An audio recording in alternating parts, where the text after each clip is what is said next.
Not on the YouTubes. Why not?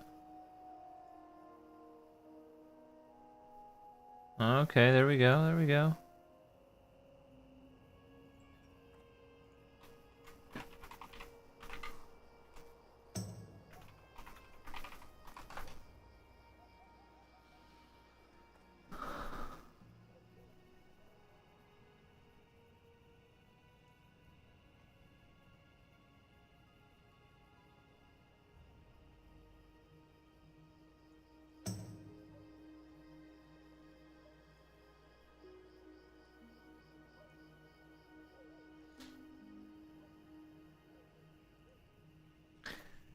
Three 806.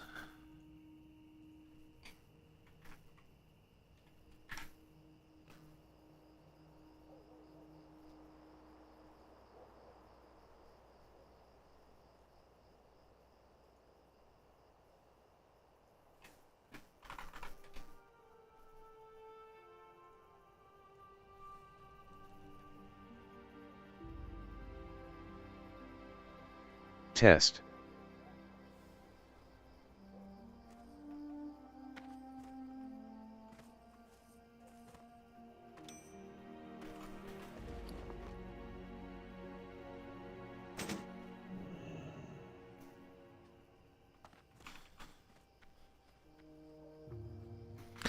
This is where I think Pawn actually might be right for once.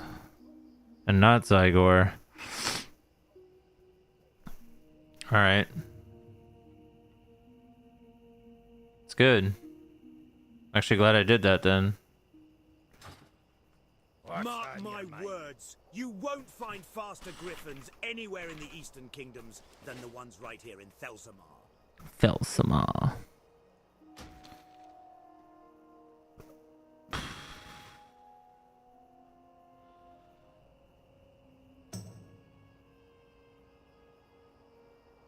Very good.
Time to go pick some nerds' brains. Let's see here. World of Warcraft.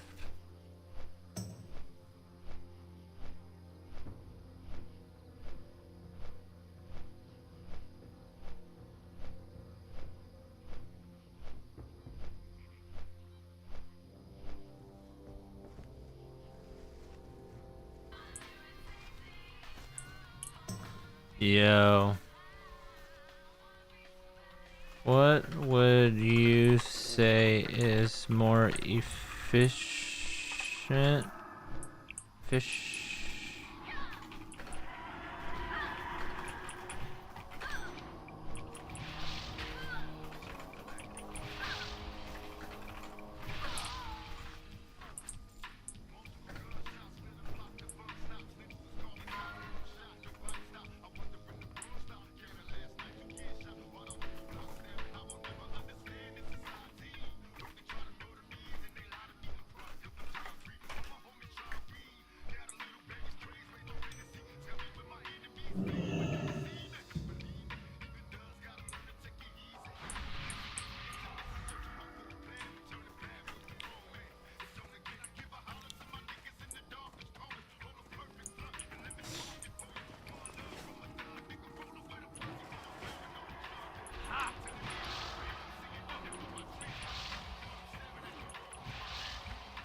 tankard and pull up a chair.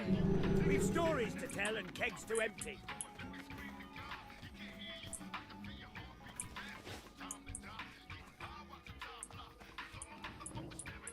Hi.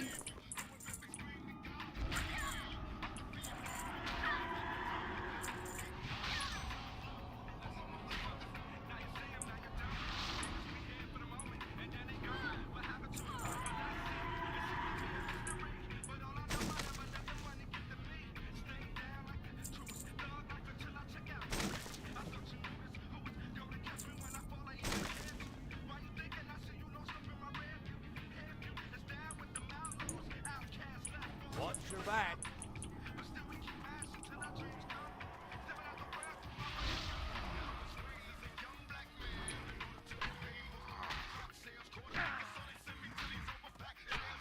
What can I get for you today? Be good.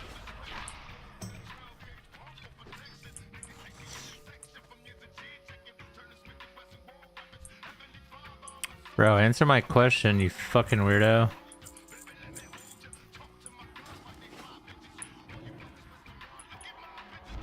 What's on your mind?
Alright, this guy's just not paying attention to his chat, so we're gonna leave that fucker stream.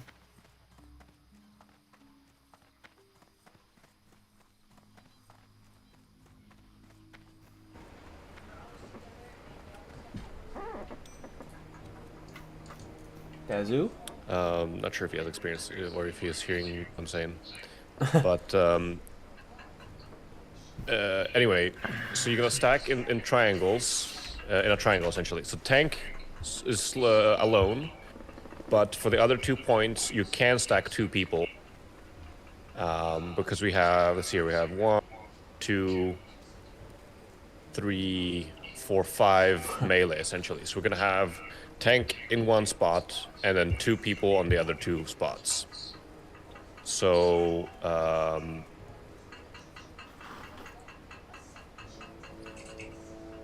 why am I getting smacked? I'm not sure what he means by getting smacked. But anyway, for ranged, you want to spread out the room, and everybody would want to range 10.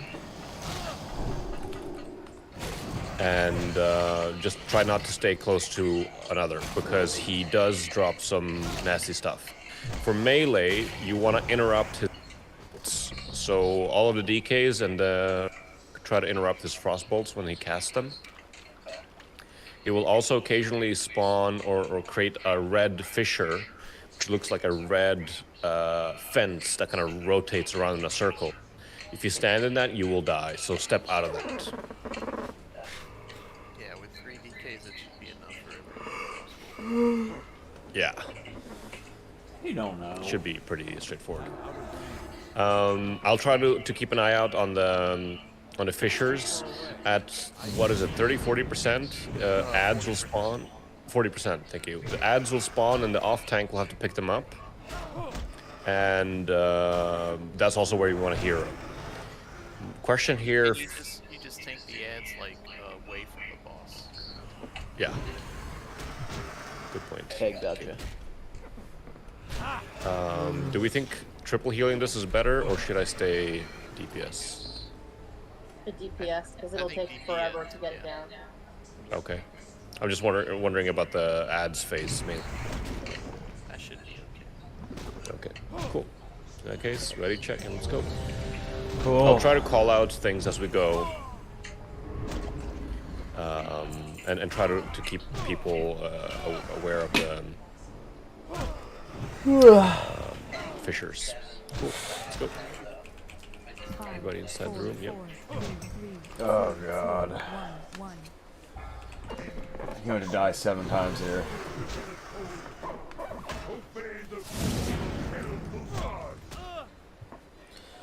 It's all those ogre things. That doesn't look good. What?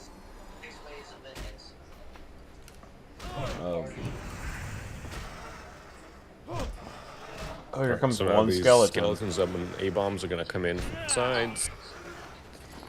You basically attack them. Well, someone is one-shotting them. Bad. Oh. If they're targeted. Yeah, try to have the tanks get the abominations, because they do hit hard and they will one-shot you. Likely. And yeah, range should target soul weavers if they come in, or when they come in.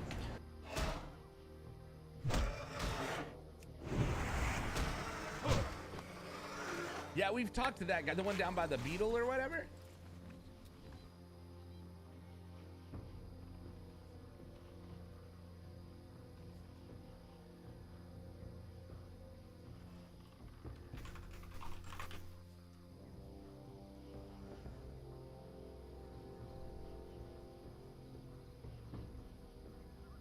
Ooh, new nuggets. So tender. Does he not dip his nuggets in sauce? These don't even need sauce. That's crazy. Brand new, fresh fried chicken nuggets. You've never had nuggets like these. That's finger licking good. 50%. We could all say yes, or we could all vote no, depending on how we feel. I want classic. Yeah, Blizzard and balance don't belong in the same sentence. Yeah, they've had a lot of like issues in the past with the balancing. There are times where they like very much screw it up. What would you say is more efficient while leveling as a paladin in classic era? Herb and alchemy or mining and engineering? Probably herb and alchemy. Mining and engineering is like not bad, but I would say like if you were doing AoE stuff, like if you were doing Zul'Farrak clears, like multiple clears, then I would say doing the mining engineering is way better because you can use the bombs as part of your like clearing and keep the leashes a lot better.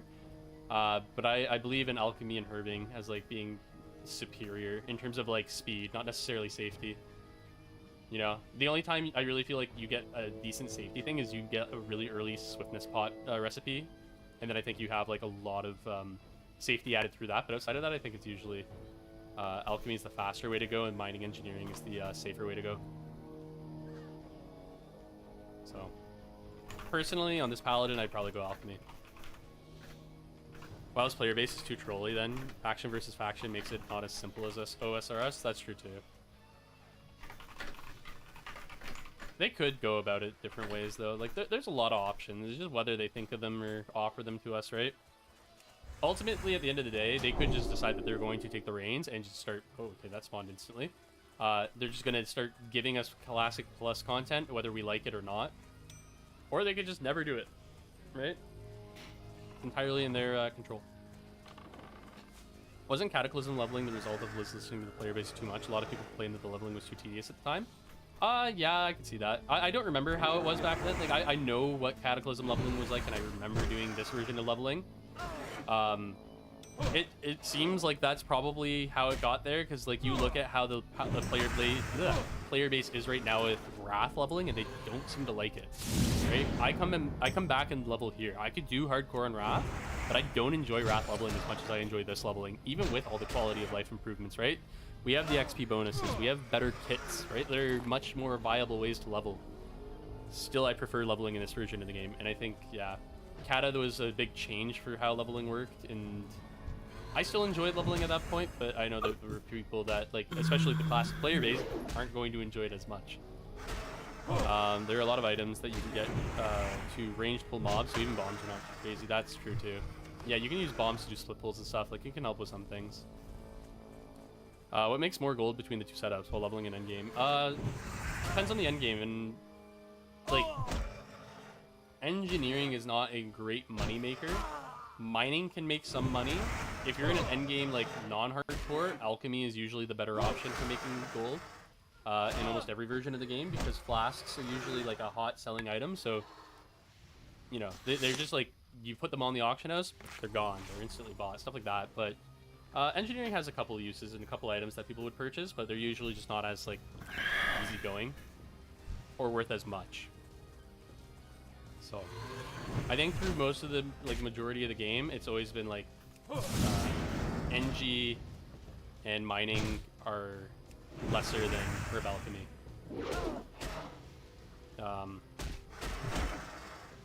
Yeah, at least in my thoughts with that.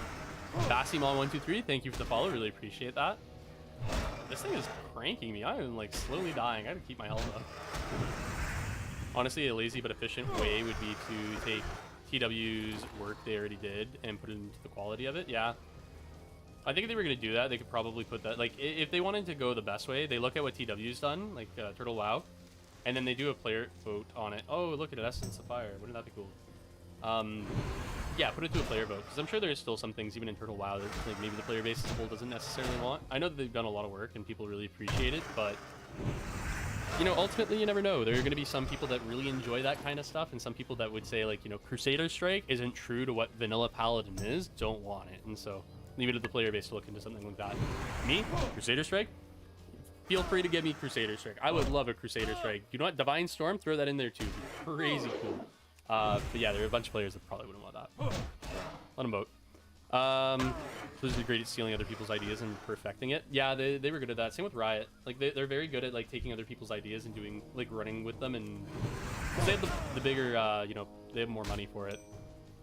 So, kind of just comes with the territory. More money, more resources, you can do things at a higher level.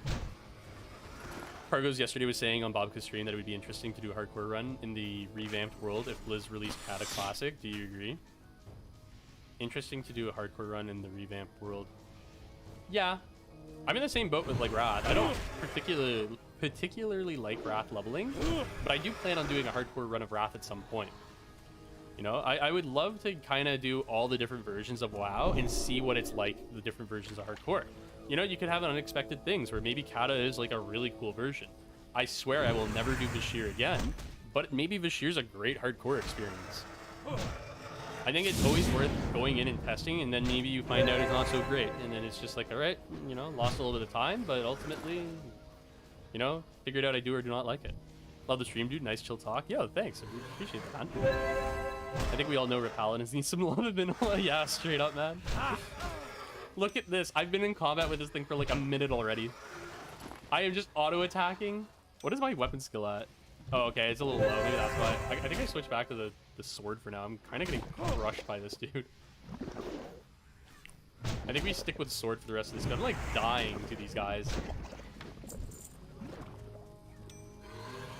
I might have to potion if I keep missing.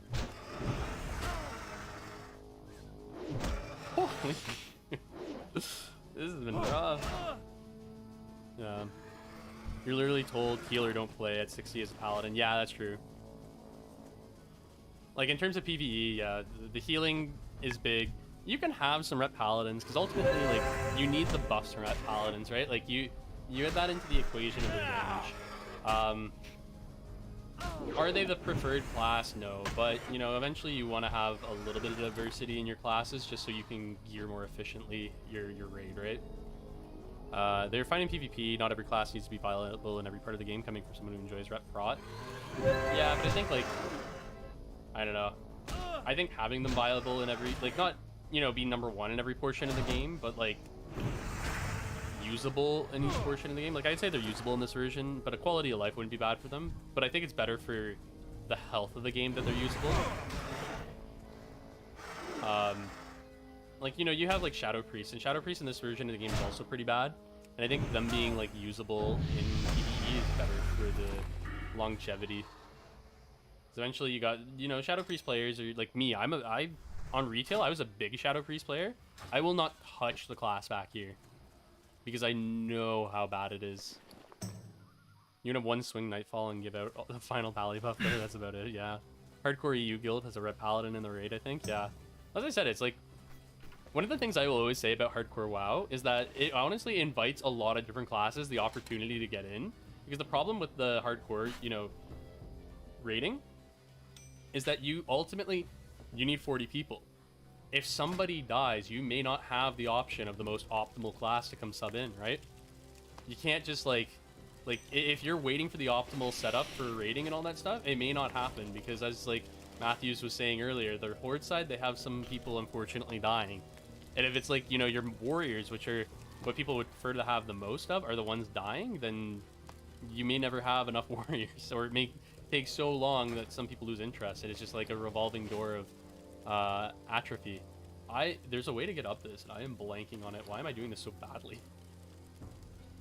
Oh my god, I'm trolling out here. You can have one, yeah. Yeah, the only shaman on you died the other day, so now they don't have any shamans, yeah. That's what I mean, like, you know, either they wait for the shaman, or they just go, like, you know, if the other option is we take a Shadow Priest, it's not as good, but you can still clear the content, you take the Shadow Priest, right?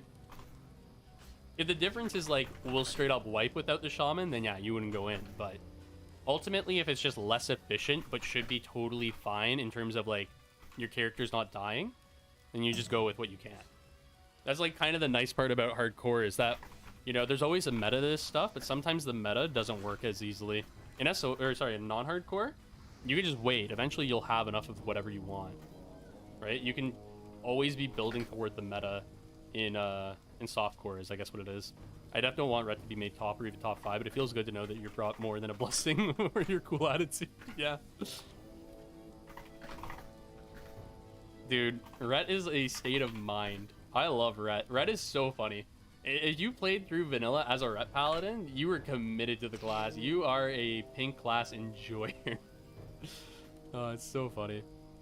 The mentality thing too. People in min-max look crazy in classic. Yeah, they do. Are these? Okay, yeah, it'll come up to me. Perfect. Yeah, and maxing's a big portion of all that. But I think I like the min-max mentality. I'm a big fan of like kind of pushing the character to the most. It's fun, you know, to see the highest possible number I can hit. I love that kind of stuff. You know, I know it's not for everyone, and I would never force anyone to play like that. Personally, if I can make, you know, my Shadow Bolt hit for 3,000, I'm going to try to get that, because it sounds cool.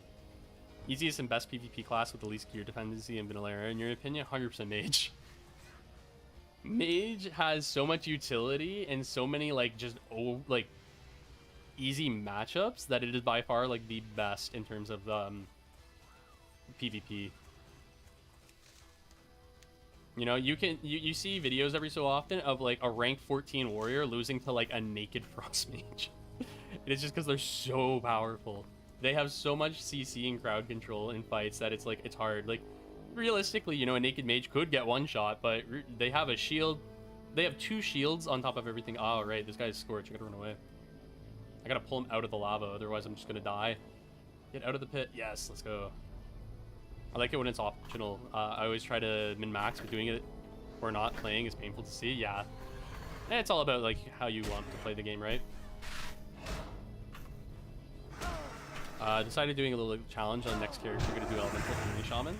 Dude, Elemental Shaman back in the day, it was so cool to watch like PvP videos of. Like original classic Elemental Shaman, watching somebody get like a one-shot chain lightning in the 39 twink bracket was crazy cool to watch. I loved seeing that kind of videos. They were just funny. You know, 39 twink Shaman Elemental was like one of the better things about the game. It's gonna be like Boomkin and Drinking Simulator. That too though. It is a lot more mana intensive. Min-maxing is so normalized in 2023, you're forced into doing it or people don't want to play with you. And it's in all games, not just classic WoW. That's true too. If you are not min-maxing, a lot of the time people do not want to necessarily play with you, which kind of, like, I can get because people want to, you know, be efficient with their time. But there's probably, like, you know, you could, I don't know, it's kind of hard to say, because there was that one guild that tried to do it on the Wrath of the Lich King server, and it didn't go very well, where they tried to do things with, like, add-ons and, like, no looking up information and all that stuff, and, like, just tried to do it themselves, and it didn't really go very well from what I heard. So, yeah, it is, like, kind of endemic in most games now that you try to, like, you know, consistently push the limit. What about Shadow Priest? Shadow Priests are pretty good too, but I think they're a little bit too gear dependent. Like, they're not as gear independent as Frost Mages, is what I would say. Not that they're super gear dependent, but I think Frost Mage is less gear dependent. Ultimately, like, they don't have nearly as much control against certain classes, right? Like a warrior, for example, can berserking stance or go into berserker rage and just avoid their fear entirely, and the one who they really have to save themselves. Like, I'm so low on water, I'm trying to avoid using it. I feel like Shadow Priest is broken cake. Shadow Priest is cool. As I said, I really dislike that they're so bad through. Like, I tried playing Shadow Priest in TBC, and like the final part of TBC, they were okay. But ultimately, like, I'm a big Shadow Priest enjoyer, and I just find that they're not as good or not as fun to play. I feel like their kit is lacking in this version of the game, and ultimately they're just a mana battery. That's all anyone really wants them for, and I'm like, you know what? That's good. That's a reason. Like, there's a reason to bring them. They bring some utility, but otherwise they're hampered too much. They'd be one of those classes that I'd be like, you know what? They could use a quality of life improvement. Yeah, I have some good memories from them as well. Yeah, dude, Elemental Shaman was a blast. They were a cool thing to have. And yeah, again, the 39 Twink bracket was just like filled with them, and it was so funny when you saw like a Chain Lightning nearly delete like 3 people at the same time. Oh, it was so nice. It's so funny when Classic first got released, we were like, so refreshing, can't wait to re-experience it. 30 levels in, looking for more mage logs, AoE farm, dungeon grinds, yeah. Well, it's kind of crazy, yeah. Like SM, like I think SM was the first dungeon set that I saw people like heavily trying to do, to the point where it was like, you know, that was the only way they wanted to level in like at all. It was like, if we aren't doing SM spam, like they weren't playing the game. Did you see the guy who's doing a no-hit warrior challenge? He made it to level 79 so far. Yeah, that's oh, what's his face? I'm blanking all of a sudden. But that's like a lot of work. I can't imagine how hard that would be to do. The amount of focus that would take on top of everything else, like you would be glued to your monitor. Tainted, that's right. Hi, Shul TV. I tried hardcore WoW only once and it was a duo. My duo ended up dying, so I also have to kill my character off. Any tips for me? Should I find a better duo or just try to carry my duo even harder next time? Thanks in advance for the advice. Sounds like your duo was fucking awful, man. I am sorry to say, you should never talk to your duo again. You know what? In fact, report him to the FBI or something. That is a, oh my god, that duo. Oh. How's it going, Kelpass? I'm the problem, it's me. Man. Dude, I felt so bad when I died in that run. That was so bad on my part. I got crushed on like every single attack because my defense was like 30 below where it was supposed to be. It was so rough. I love the instant smirk because you saw Kelpass's name. Yeah. I saw it highlighted and I was like, Kelpass. I'm like, oh, it's a paragraph. I know something good's coming up. I'm gonna have to defend myself here. Try a trio, one more health to carry. Yeah, we need a, you know, we need a healer, and that healer's only job is to keep my character alive. They don't even have to look at Kelpass, they just gotta keep me from dying. We were like, oh yeah, oh man, I still have that clip. That was a rough death. I straight up, I just got crushed, died. I didn't think it was gonna happen. 2 healers and you, pretty much. I'll play mage and everyone else just like focus on keeping my character alive. That was a fun time though.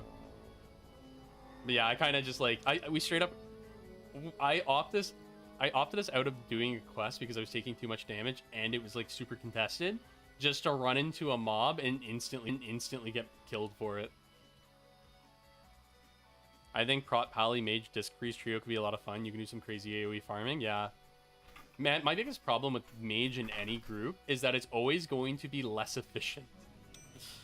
There is no duo trio you could do with a mage where they would get more XP per hour than if they do a really solid solo run.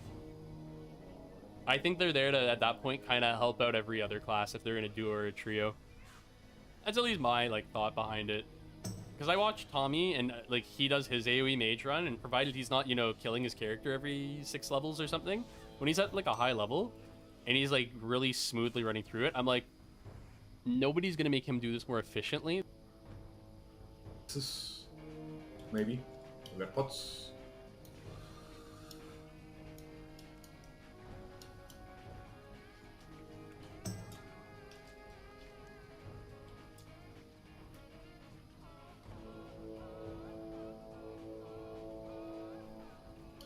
I always do, yeah.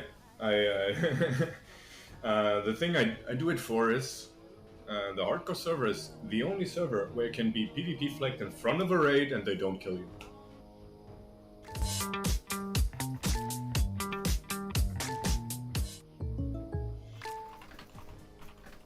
That's fucking crazy, dog.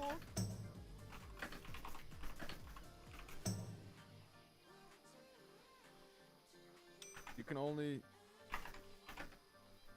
Oh, wow.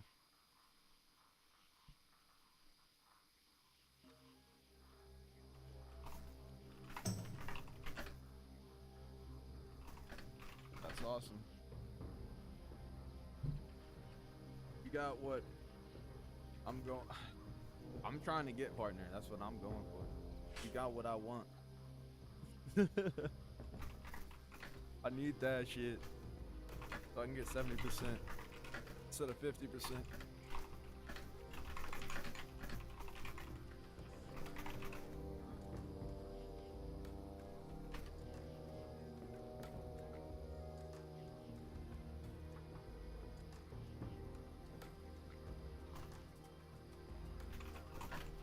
Where you at? Oh, you getting grief, bro? Like me too. Damn, I could have got that one, but I'm a slow ass. Oh, I got that. You know you did, bro. Yeah, we got that. This question's gonna be AIDS. Yo, Athlon TV, what's good? What would you say is the easiest and best PvP class? Warrior. I'm a warrior man. I'm gonna tell you warrior every time, really. Honestly, going against my warrior mentality, I'll tell you Frost Mage or Shadow Priest would be the most OP in Vanilla WoW. Shadow Priests are incredible. Shadow Priests are insane, dude. They're fucking nuts. I remember in Vanilla WoW, I'd never want to duel a Shadow Priest. If I even had if I would just come up with any excuse not to duel you, I'd just be like, bro, you're gonna win. Like, I don't even want to duel you, bro. This is not gonna be fun for me. I don't want to do this. No, Shadow Priests are fucking OP as shit. Shadow Priests, Warlock are really good. Hunter's very good. It's all skill cap depends what you feel like, what you are good with, what you play good with, what your style mixes well with, you know. Like, I mix well with warrior. I don't know, I like playing warrior a lot, so I'm pretty good warrior.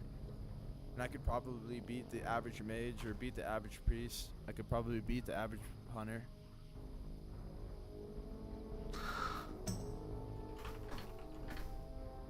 But a pro hunter or like a pro warlock, if you put me up against that in fucking vanilla, I got this one right here. What's the best professions too? Jesus, I can't believe we have to do this shit. This is so fucking stupid. That's right. What's the best professions to level as with as a priest?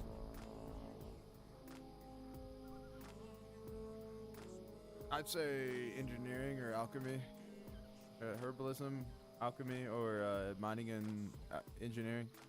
That's the same with like most hardcore things. I need to get closer. There's a lot of that they pulled that they're not actually gonna kill. Let that shit. Yeah, let that shit reach out. I can't wait till I get fucking sprint. Dude, I'm so nice.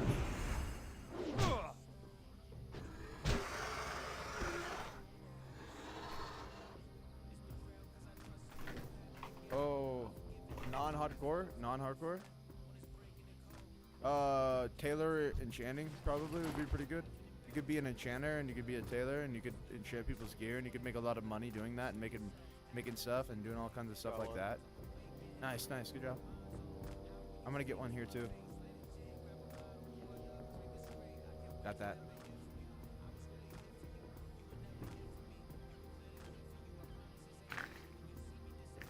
I would say it depends if you want to have potions or if you want to enchant gear. What do you want to do? You want to make potions and stuff? Or do you want to enchant people's gear?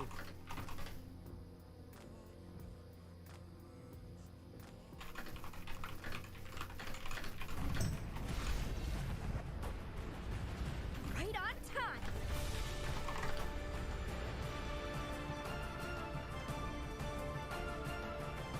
All together now.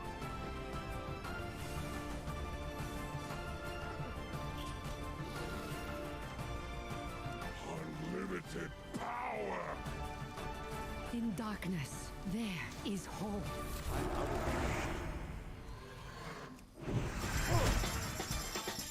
Filing a simple return for free with TurboTax? Feels pretty good. See if you qualify at turbotax.com. Drive. It's what propels the champions, the comeback kids, the underdogs. It means constantly improving, striving, hungry. It's no excuses, no days off, or no glory. It's drive. The Guardians of the Galaxy have no place in my world. Kiss your mom with that face? Oh no. It's too far away. Some corners of the universe consider him God. Face off. Well, I guess we'll die trying. I decided I ain't our thing no more. Welcome to the Galaxy Volume 3, PG-13, hit tickets now. See, this is what they're going to try to do with the higher level mobs. Is instead of like kill them instantly, they're just going to try to retract them back to us. So instead of killing them, ooh, damn, not on a warrior though. That'd be really. I mean, it would be okay. More of a paladin X. Engineering, bro. Engineering and mining if you want a PvP.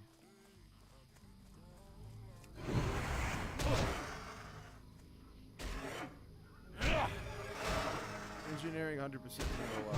It's this. You're not gonna get anything better than that.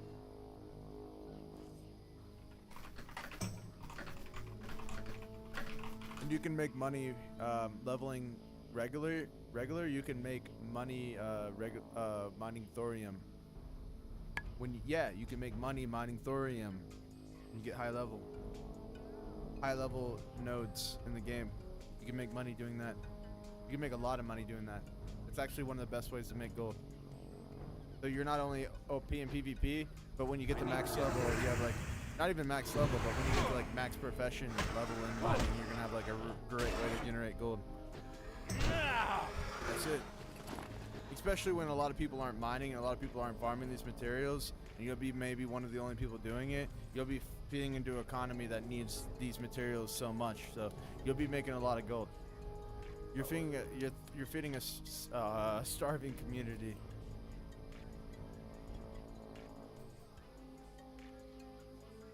You'll make a lot of gold.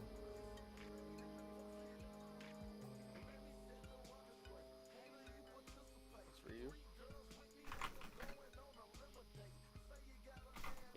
The man ain't here. I'm gonna wait to get that. I feel like respawns are gonna happen soon. We're kicking their ass right now. Oh. Go back mid, go back mid. There's only one that spawns to the side there. Don't want to kill that. Nope. Let him retract it. Came from this way, right? That one. Yeah, it was in mid. It was in mid. Look at the pin on the map. It's in mid.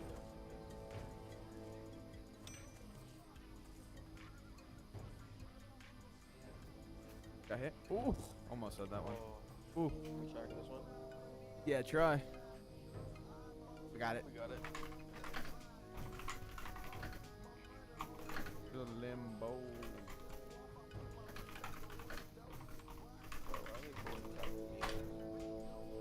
Just kill the gray ones, honestly. I know it sucks, but better than nothing.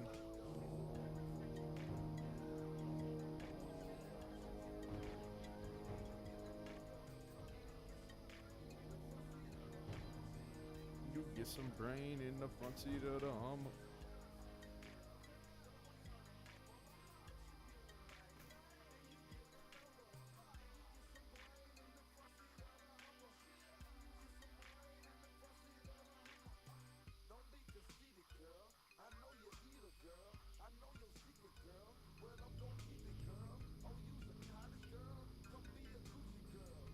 I got one.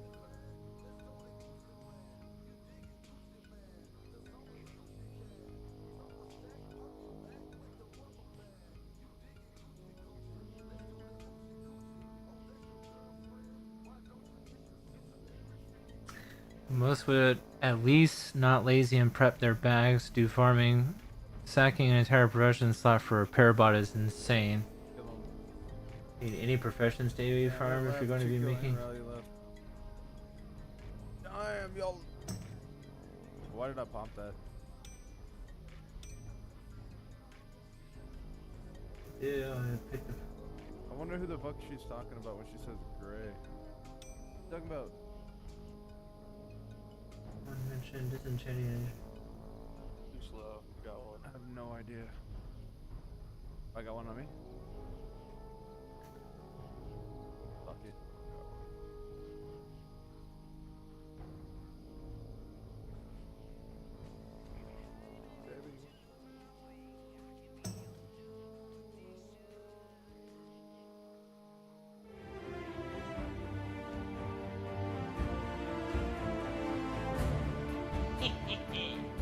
Hey, what's up everyone? In today's video we will talk about a paladin's AoE farming build. Now the idea of this video all started with a simple question. Is such a build possible for the paladin class?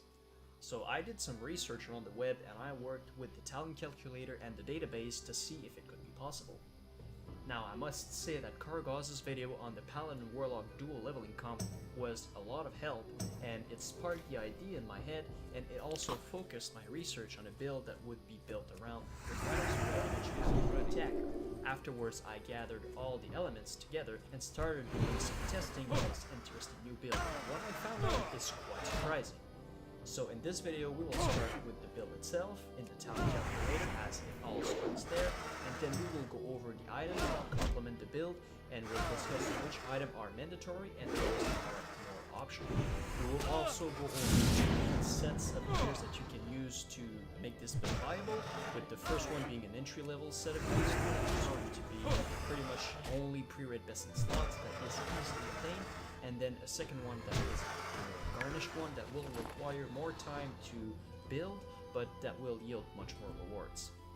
And then we'll go over some more practical tips such as gameplay tips and then convenient grinding spots, as for this build you will see that you will mostly shine in areas where there are a lot of melee mobs. So without further ado, let's get right into it. So here we are in the talent calculator and we will just lay the foundation for this awesome build. So obviously, it's a no-brainer here. We will need consecration because we want to do AoE farming, so we want to deal AoE damage, and this is going to be Are you fucking kidding me? component of the build. And we take some very good talents along the way with this. We have Divine Intellect, which increases your intellect. It's a lot better than Divine Strength because a paladin without mana is a very sad paladin. It's a very useless paladin, so obviously you want to get as much intellect as you can. And Strength is very easy to get by on plate gear, but intellect not as much, so very important to go with Divine Intellect. Then we get with Spiritual Focus. It's very good because it reduces the chance to lose casting time when taking damage by 70%, and when you are going to play with this build you want to always pull 5 to 10 enemies at the time, because less than that you're not being efficient enough, and over 10 mobs you are going to run into problems. But between 5 and 10 NPCs attacking you, it's going to be obviously very hard to cast spell, especially if you want to heal yourself with Holy Light. But with this talent, it's actually going to be very good because you won't have to wait for like 2.5 years for your healing to go off, so it's going to be very good. And On top of that, if you pair it with Concentration Aura, you get a 100% chance not to lose casting time, so then your 2.5 second spell casting time is going to be 2.5 seconds, it's not going to be any longer than that. Two very strong talents that we take along the way to get Consecration. Now, a second key component of the build is going to be Blessing of Sanctuary. So, we go with Redoubt. What? Redoubt again? I thought we already talked about how bad it was. Well, I mean, Redoubt is not all that bad in that situation because, like I said, you're going to be facing many different enemies at the same time, so you will get in a decent uptime on that talent, but it's really for shield specialization that you take it, and you're not going to use my attention. Ocean Aura anyway, so you don't have a choice but to take Redoubt. Then you want to get Precision, 3% to hit with your melee weapons is going to be very good because you want your auto attacks to land to get your procs of Seal Righteousness, Seal of Light, and then Seal of Wisdom.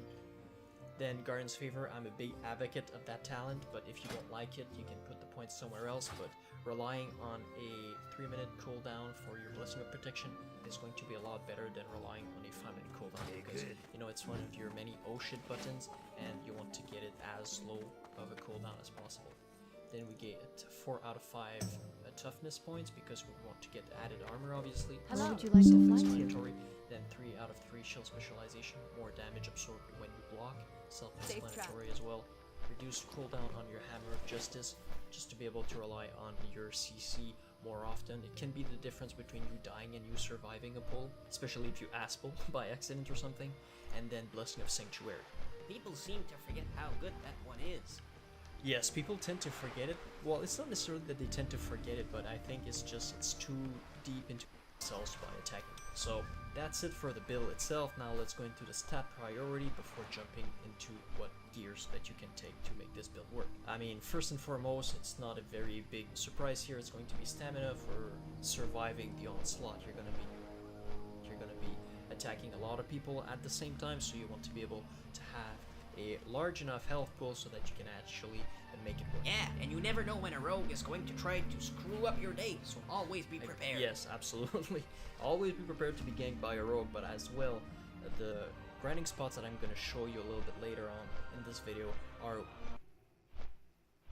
be attacking a lot of people at the same build going as soon as possible.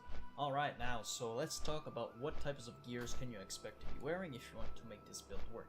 Now we will start with a entry-level set of gears, so let's get into it. So the 4-man's head protector, which is going to be your headpiece, plate, has strength, stamina, intellect, and spell power on it. It just matches with the color scheme of the rest of your set. Now we will go over more details about the specific items that you will want to have to make this build work, and what are the other miscellaneous items, or what are all the choices of trinkets, for example, that you can have access to. So let's get into it. Alright, let's get started with the shield. Now, believe it or not, Thermoplug's Central Core is going to be a fantastic shield to start with because it's very easy to farm, and it also drops off a boss that drops another very good item that we will go over later. So McJennier Thermoplug is really our plug for this build, and I mean, if you look at everything that's on the shield, obviously, you might start by looking at the raw stats and look at the armor, the block, the spirit on it, and be like, yo, that's very a bad shield, why would you use it? Well, the main reason is for the green text on it. When struck in combat, has a 5% chance of inflicting 35 to 66 nature damage to the attacker. This is the highest proc rate that you can get from a shield that will deal damage back to the attacker that way. Maybe beside the forced reactive disc that is every time you block, but it's very good. I mean, all the others are going to have like a 1% chance to get the bonus, 3% chance or such. So this is one of the highest proc rate that you can get. It's very easy to farm, and on top of that, if you didn't know that, that proc, the green text, is the exact same proc rate that you can get on a Grand Marshal Aegis. Yes, the item that you can only get once you reach rank 14 in PvP. Now obviously this shield will have a lot more armor, a lot more block and stamina and other very nice stats on it, but for the green text part, it's exactly the same. So it's obviously going to be very good. Just strap on a thorium shield spike on it and you're going to be good to go. It's very easy to get started. Now if you're a little bit more lucky, you might get your hands on the green tower, which is 50%. The crest also has it right away, protecting 10, so you, and then the others, so if Fitness Spikes, if I'm pronouncing all the other tool that you have in your toolkit. While researching for this build, I didn't know about that beforehand. So what it does is surrounds the friendly target and you get an armor buff or debuff. Another consumable that you can be using is Oil of Immolation, which is a mid-tier recipe of alchemy. It's very cool because it deals damage to everybody around you, and it will deal 250 damage in total, so 5 hits of 50 fire damage. So very cool and easy to craft and not all that expensive to craft as well. Now the third consumable on our list is one that is well known amongst tanks, and it's the Dragon Breath Chili. Occasionally belches flame at the enemies struck in melee for the next 10 minutes. Other consumables that you can get are Elixir of Greater Intellect and then the Scroll of Intellect. What is cool about the potions and the scrolls, even though they give you the same stats, they can stack together. If you are lacking a certain specific stat, you can use both the Elixir and the scroll together to fill in the gap. You can also get the Elixir of Giants and the Scroll of Strength, Elixir of Greater Agility and the Scroll of Agility, Arcane Elixir for some nice spell power, Elixir of Greater Defense and the Scroll of Armor, Elixir of Fortitude and the Scroll of Stamina, Scroll of Spirit, and last but definitely not least, Thorium Shield Spike. Now this is the only, I know it's an enchant, but this is the only enchant that is mandatory in the whole build, because when we went over the gears section, you saw that the gears were not enchanted. It's because the gears don't need to be enchanted to make the build work, but if you want to go ahead, definitely do it, or if you already have enchants on your gears, that's even better. But Thorium Shield Spike is the only one that is mandatory, and that's why I put it in this list. Now let's get into the gameplay aspect. So I have 10 steps here for you to follow. So first one, make sure you're all buffed up, make sure you have Blessing of Sanctuary, make sure that Retribution is on as well, and use all of your trinkets and miscellaneous items that will give you a buff before you get into combat. So let's say you have a Heart of the Scale or your Gigaflux Helm, for example. Then use also all of your scrolls, your potions, and if you have friends or other players around you, ask them if you can get more of their buffs, such as Arcane Brilliance, Prayer of Fortitude, etc. Then, step 2, mount up and gather as much NPCs as you can handle. Like we've been saying many times during this guide, 5 to 10 should be what you typically aim for. Now, step 3, once they are all gathered up, drop a max rank consecration on the ground. And step 4, use a Seal of Light or Seal of Wisdom, and use a Judgment on the target that has to die first to apply a Judgment of Light or Judgment of Wisdom, depending on which you realize that you need more. If it's health, Seal of Light. If it's mana, Seal of Wisdom, obviously.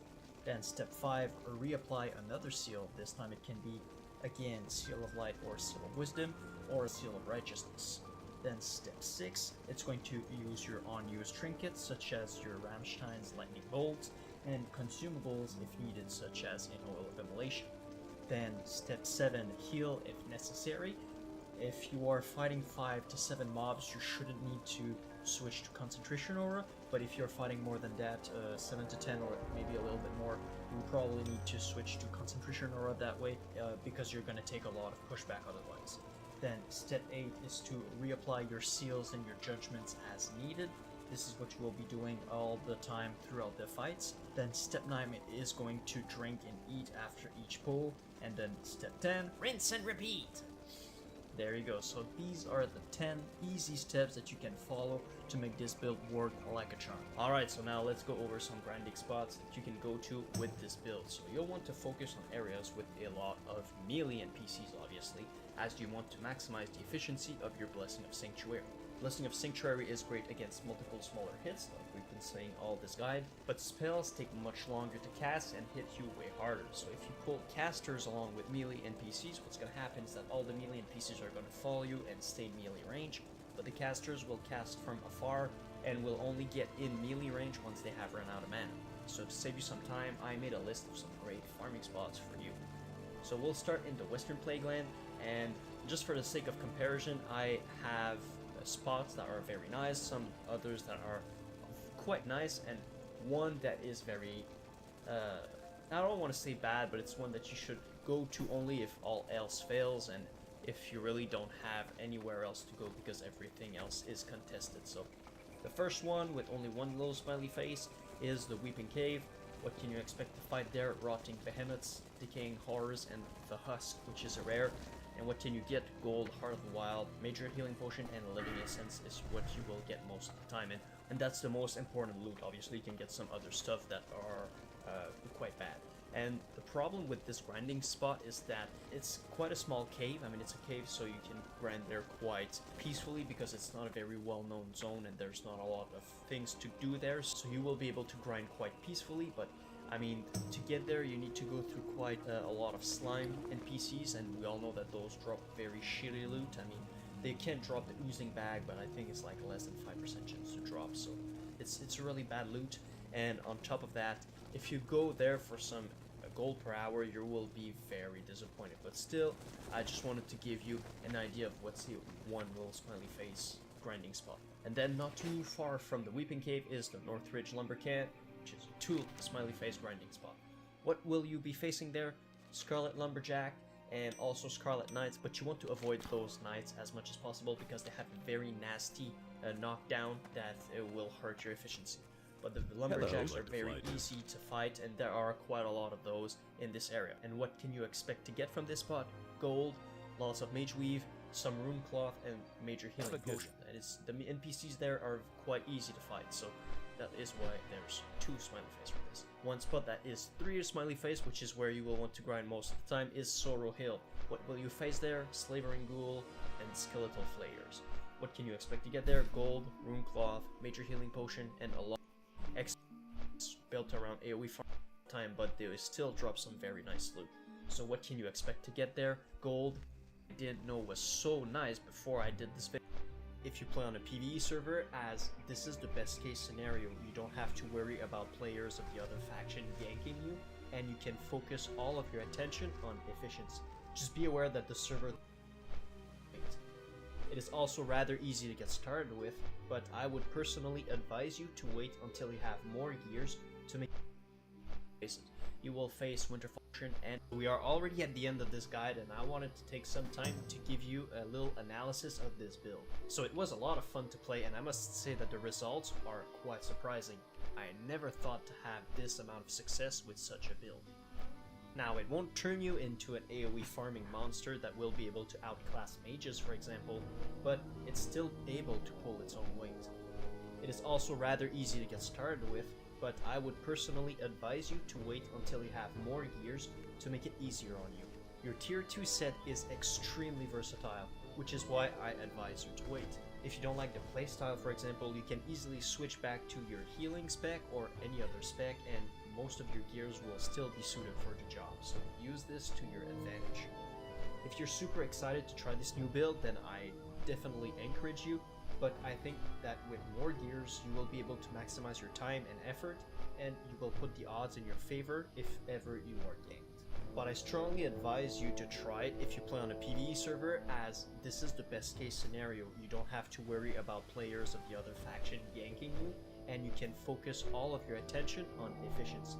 Just be aware that the server that I was on during my testing had a rather low population, so if you play on a popular server, it might be difficult to farm peacefully without members of either faction messing up your vibe. And what really motivated me to make this guide was the stigma that is still around the Paladin class that says that they are only good for healing or for dispensing buff. And I think that this is a very narrow point of view, as you can do so much more if you have the right gears and if you have the will to try something new and think outside the box. Being a hybrid class has its downsides, yes, but it also has its upside, and I think that it's better to focus on that rather than on the negative. And if you made it this far in this guide, you're super awesome. Thank you very much. And I hope that you've enjoyed this new way to play the Paladin, and you have all the tools here to help you succeed if ever you want to try this build. So until next time, guys, hopefully sooner this time. Have a good one. And stay blessed.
Don't let those big innocent eyes fool you.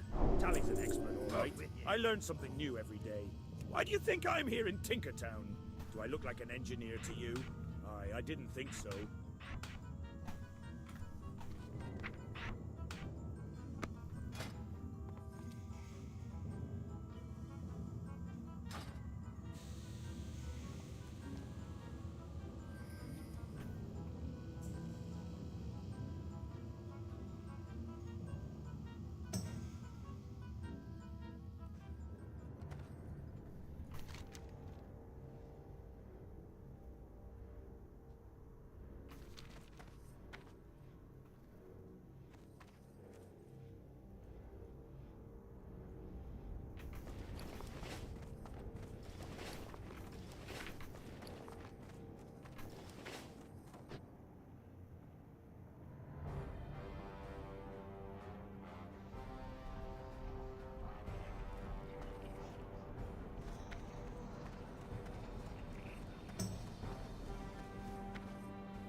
What's on your mind?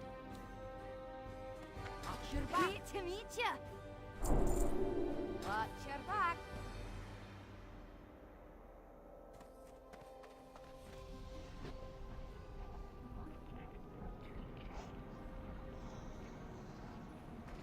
What's on your Wildhammer dwarves might have fast steeds, but can those airy pink griffins stand the heat of the Great Forge? I think not.